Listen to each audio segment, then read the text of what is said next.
a lot of businesses end up struggling with is making video do the thing they want them to do. So I'm so excited to bring you on. Video can go far, especially if you're putting any video content on YouTube.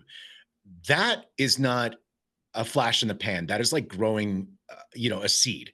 You're planting a seed, you're watching it grow over time. Shopping is selfish. People do not go online thinking about Bill, the owner. They go online thinking about what is this 50 bucks I'm about to spend going to get me out of this? It needs to be exactly the length that you need to take to tell your story. A financial advisor may have a way longer video piece of content to explain what that transformation is going to be as compared to someone that might be selling some basic skincare products. They want to be told exactly right then and there what they're going to expect at the end of this. What is the end goal, end result that we're going to see if we work together? You've got 3 to 5 seconds, especially in video, to hook people in. And we're not talking fancy words. Sometimes it's a visual, sometimes it's a before image, or maybe it's starting with the after and then telling the journey as you go along. No one cares about your logo or your branding. They want to know what it is that they're going to get out of it. Not one funnel fits every business. You have to make sure that you are thinking about how do you intake clients. Not all funnels are the same, and not all of them have to be extremely robust. They want value. So making sure that you're leading with value, presenting yourself as the person with the solution, whatever that might be. If I'm someone that's going to be selling $10,000 products, I'm going to want some friction. I don't want to waste my time talking to a bunch of people that are not vetted. Being able to, first of all, understand your audience and your offer, and then understanding what that journey looks like for a customer to ultimately do what you want them to do. That's why I always go back to the first 3 pillars of just knowing your audience, your offer, and your message, because that's going to inform you on so many things that come afterwards. You should never have to guess when it comes to your customers. Our buyer persona guide is here to help you get clear on your dream clients' wants and needs and keep all that important info in one spot. When you go see your favorite Hollywood movie, that movie spent months, if not years, in pre production and maybe 6 weeks getting filmed.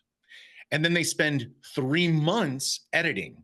So the video aspect of it is actually the smallest part. Make sure you focus on your offer, your message, script out 30 things. Make all 30 of them in one sitting, batching your content together. And then you can decide this one's not as good. You can actually type in your script and have an AI voiceover put that together. And then before you know it, you're just slapping that onto some basic video content. Your first video is probably going to suck, especially if you do it on your own. And that's just me being blunt with it. Work on it. It's better to actually make a video and watch it, analyze it, write down all the things you want to fix, and then make it again. And you're going to see how much faster that process goes. Most people are overlooking their Google business profile, and it is free. It is right there at your fingertips, and you can be posting way more to it. And then that's driven more by SEO and is more searchable. Give someone a reason to like and follow your page, not to, I can't be on this anymore because all I see is a discount and all they want me to do is shop and buy things. Your Google business profile and your YouTube page should be a number one thing that you should be signing up for today. And both of them are free. If something's underperforming, kill it. If something's overperforming and doing great, find out why. Make more of that content. Run ads again, even while that one's running strong. Don't wait for things to die. Constantly be reinventing and trying new things.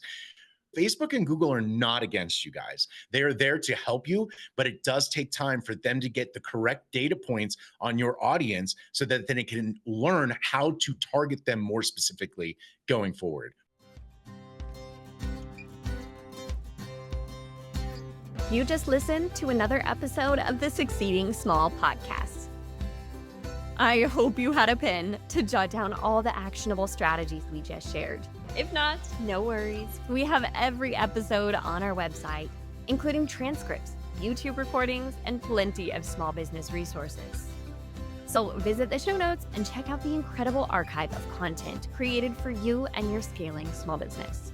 We are truly invested in your success, and we'd love to hear from you. Connect with us on social to request topics you want to hear, or leave us a review wherever you listen. You're one step closer to being that small business success story.